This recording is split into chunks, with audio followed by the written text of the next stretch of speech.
नमस्कार साथियों, PCS Ganga online channel में आप सभी मित्रों का स्वागत है। साथियों, आज हम लोग करंट अफेयर के एक बहुत चर्चित विषय पर थोड़ा-सा अध्ययन करेंगे। आप लोगों ने देखा होगा कि विगत कुछ महीनों से ईरान, इज़राइल और अमेरिका के मध्य संघर्ष चल रहा है। ख़ास करके इज़राइल और ईरान से संघर्ष शुरुआत हुई और बाद में अमेरिका द्वारा भी इस मुद्दे पर या इस संघर्ष में हस्तक्षेप किया गया। जब अमेरिका द्वारा हस्तक्षेप किया गया तो विश्व बिरादरी में अब इस वैश्विक देशों में काफ़ी कंट्रोवर्सी बातें कही जाने लगी और संघर्ष बढ़ते हुए देखते हुए कई लोगों ने इसे शांति सम्मेलन या शांति समझौता कराने का भी प्रयास किया। इसी संदर्भ में अंततोगत्वा जब हार्मुज जलसंधि पे ईरान द्वारा नियंत्रण किया गया तो विश्व में पेट्रोलियम की और प्राकृतिक गैस खास करके एलपीजी की बहुत संकट उत्पन्न हुआ। अनेक देशों पे वहाँ के जलपोत आने जाने पे नियंत्रण लगा दिया गया। साथ ही साथ इस बमबारी में कई तेल खदान क्षेत्रों पे भी बम गिराए गए। ईरान द्वारा भी अमेरिका द्वारा ईरान के क्षेत्रों में, ईरान द्वारा खाड़ी देशों में जो तेल उत्पादक देश हैं उनके ऊपर। जब वैश्विक संकट काफ़ी गहराने लगा पेट्रोलियम को लेके तो दोनों देशों के मध्य समझौता कराने का प्रयास किया गया।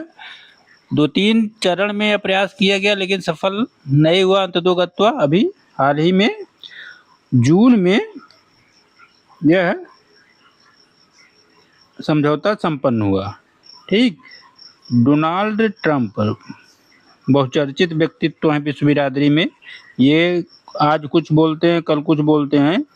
तो अमेरिकी राष्ट्रपति डोनाल्ड ट्रंप और ईरान के राष्ट्रपति मसूद पेजेस्कियो, देखिए ईरान के राष्ट्रपति तो मसूद पेजेस्कियो हैं लेकिन इनकी सत्ता नाममात्र की है। जैसे ये राष्ट्राध्यक्ष हैं, राष्ट्राध्यक्ष यही है लेकिन दिक्कत है सत्ता वहाँ एक तानाशाही खमनेई परिवार के तहत चलती है। लेकिन अब राष्ट्राध्यक्ष हैं तो जो समझौता होगा उस पर हस्ताक्षर यही करेंगे। बस यह है कि इनके पीठ पीछे से सलाह है दी जाती रहती है। तो 14 बातों को लेके समझौता हुआ है ईरान और अमेरिका के मध्य। इजराइल का इसमें अब कोई ज़्यादा हस्तक्षेप नहीं रहा समझौते को लेके।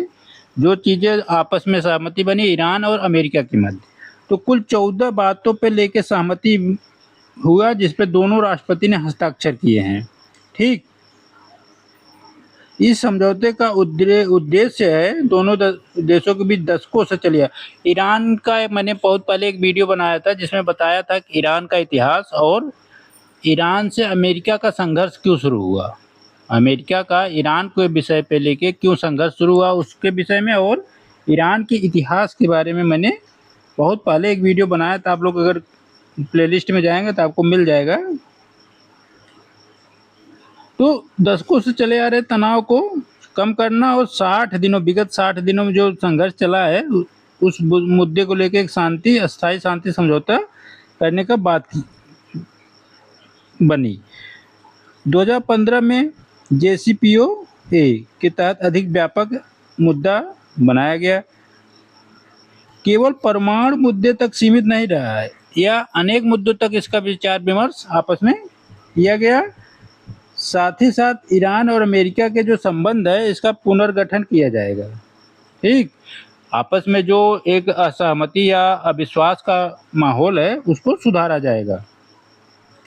पश्चिम एशिया, आप लोग कमेंट में बताइए पश्चिम एशिया में कौन कौन से देश हैं।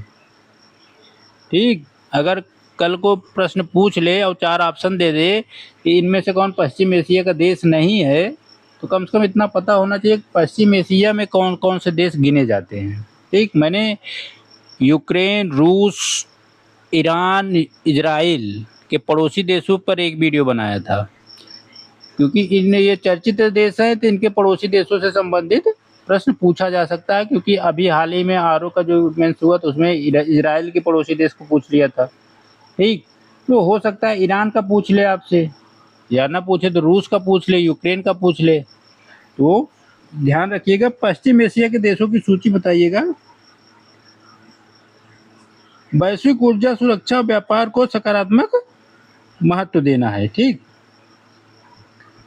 अब ये 14 बातें क्या हैं इसको देखते हैं। शत्रुता का अंत होगा। क्या होगा? शत्रुता का अंत होगा। कैसा होगा? अस्थायी होगा। आपस में जो शत्रुता है उसका समाधान अस्थायी रूप से किया जाएगा। लेबनान को युद्ध विराम के ढांचे में शामिल किया जाएगा।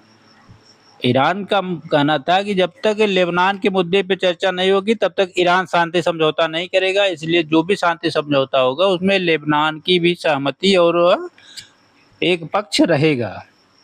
आंतरिक मामलों में अब दोनों देश हस्तक्षेप नहीं करेंगे, खास करके अमेरिका। अमेरिका किसी भी देश के आंतरिक मामलों में हस्तक्षेप करके वहाँ के सामाजिक, आर्थिक, राजनीतिक वातावरण को बिगाड़ने का प्रयास करता रहा है।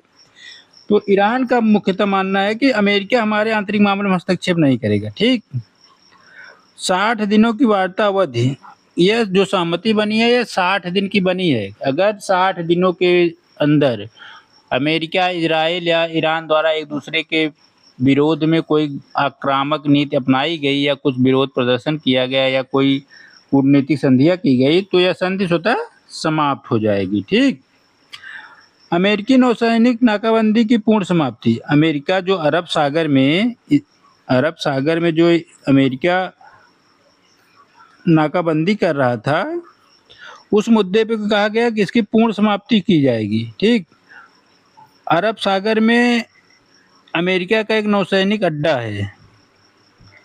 ठीक, डियो गार्सिया, याद रखिएगा, ये अरब सागर हिंद महासागर में है। अरब सागर नहीं, हिंद महासागर लगाएगा, अरब सागर का क्षेत्र समाप्त हो जाएगा। होर्मुज जल संधि का जो एक आवागमन के मार्ग को बाधित किया गया ईरान द्वारा, उसको अब खोल दिया जाएगा, मतलब मुक्त आवागमन की गारंटी। 300 अरब डॉलर का ईरानी पुनर्निर्माण कोष। सोचिए, अमेरिका ने उसके कई क्षेत्रों पे बमबारी की, घातक बमबारी की। ठीक, तो अब क्या कि 300 अरब डॉलर अमेरिका देगा ईरान के पुनर्निर्माण के लिए। वहाँ के आर्थिक पुनः अवसंरचनात्मक जो निर्माण कार्य है उसके लिए 300 अरब डॉलर देगा। ठीक, प्रतिबंध हटाने की चरण पर प्रक्रिया से गुजरेगा, जैसे ऊर्जा प्रतिबंध है, बैंकिंग और शिपिंग नहीं होगा, शिपिंग होगा।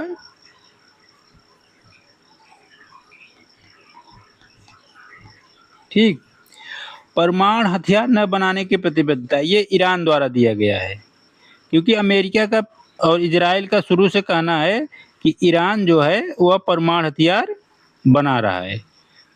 तो ईरान द्वारा कहा गया कि हम हथियार कोई नहीं बना, वो तो पहले से ही कहता आ रहा है मेरे पास कोई परमाणु हथियार नहीं, लेकिन एक सहमति फिर से दी।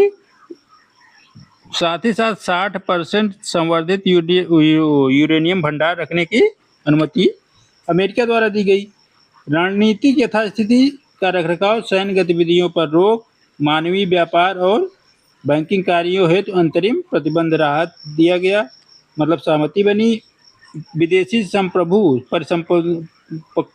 संपत्तियों की मुक्त आवाजाही होगी, मतलब 100 अरब डॉलर से अधिक धन की वापसी होगी।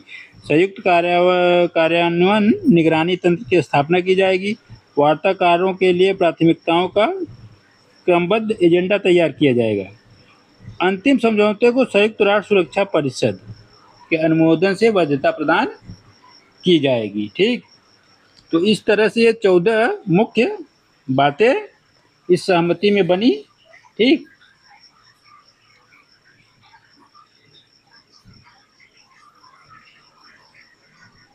एक चीज और, हम लोगों ने युद्ध जब हुआ तो युद्ध के दौरान देखा होगा इजराइल द्वारा ईरान के विरुद्ध चलाया गया सैन्य अभियान का नाम, अमेरिका द्वारा ईरान के विरुद्ध चलाया गया सैन्य अभियान था, ईरान द्वारा इजराइल के विरुद्ध चलाए गए सैन्य अभियान का नाम।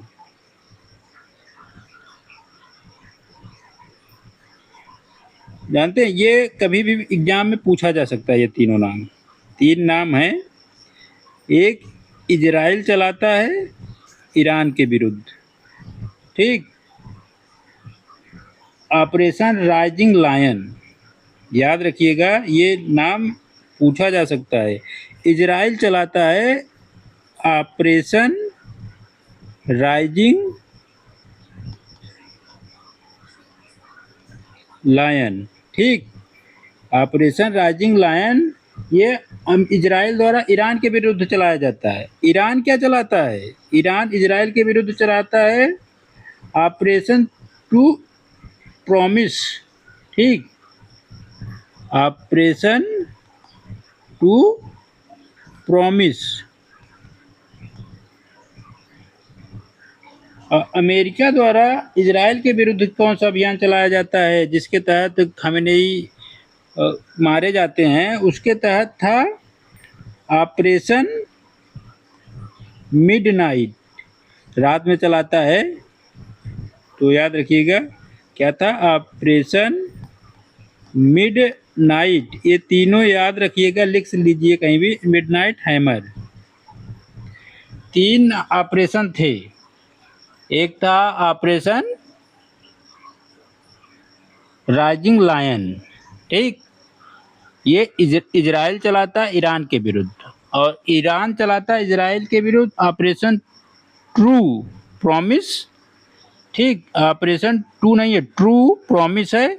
और अमेरिका चलाता है ऑपरेशन मिडनाइट हैमर, ठीक। इसको याद रखिएगा। आगे बढ़ते हैं।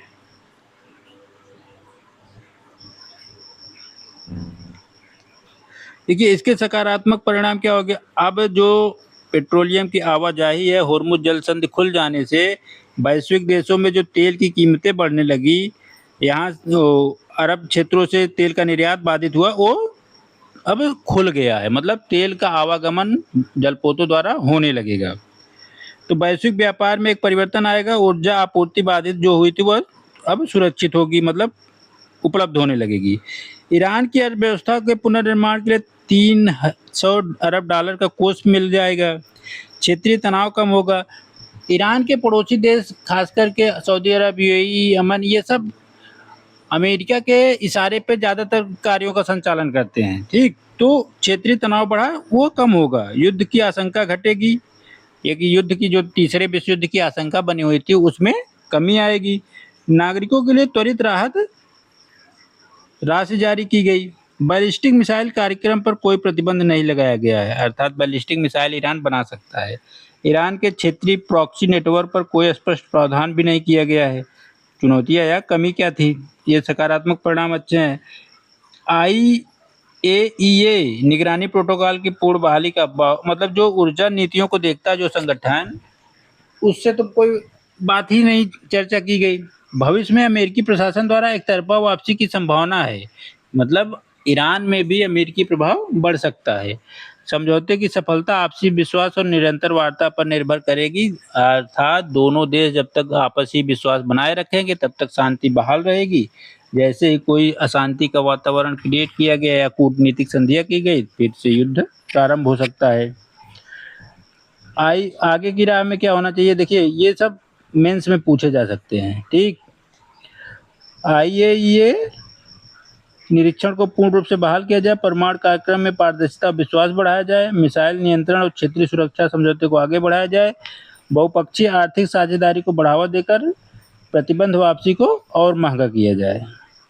निष्कर्ष, यह 14 खंडी या 14 भागीय समझौता पश्चिम एशिया की बदलती भू राजनीति के लिए एक महत्वपूर्ण मोड़ है। यदि 60 दिनों तक वार्ता सफल रहती है तो समझौता क्षेत्रीय स्थिरता, ऊर्जा सुरक्षा और वैश्विक शांति के लिए एक नया अध्याय लिखेगी। इस तरह से देखेंगे अमेरिका और इजराइल के भी एक विश्वव्यापी जो संकट उभर रहा था उस पर एक आपसी आम सहमति बनी है 60 दिनों के लिए, और यही कहा जा सकता है कि ईश्वर करे कि अशांति बनी रहे ताकि वैश्विक स्तर पे तेल की कीमतों में कोई उछाल ना हो। तेल की कीमतों के बढ़ने से ही अनेक कीमतों में परिवर्तन होने लगता है। जय हिंद साथियों।